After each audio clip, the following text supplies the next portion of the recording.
ஆமாம், அவங்க பயம் என்னன்னா, அரசியல் ரீதியாக சொல்ல போகணும் என்றால் தங்களுடைய ரியல் ஒன் நேயர்களுக்கு, சிவா நேயர்களுக்கு ராஜகோபாலன் கூறிக்கொள்வது, 2014 2024 காங்கிரஸ் முக்த் பாரத் என்பதை செய்து காண்பித்தார் நரேந்திர மோடி. ராகுல் காந்தியை ஜீரோ ஆக்கினார், சைபர் ஆக்கினார் என்றுதான் தெரிகிறது. ஏன்னா 3 தேர்தலில் ராகுல் காந்தி தோத்து போயிட்டார்களே.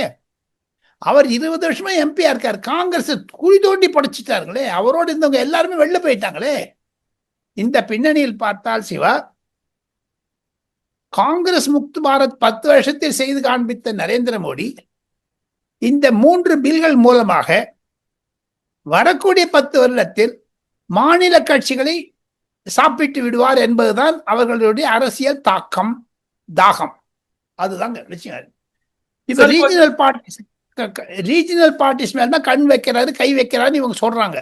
அது தவறு. அது இருப்பினும் அவர்களுடைய கருத்து வரவேற்கப்பட வேண்டியது. ஜனநாயக ரீதியில் பார்த்தால் அவர்களுக்கு கருத்து சுதந்திரம் இருக்கிறது தெரிவிப்பதற்கு.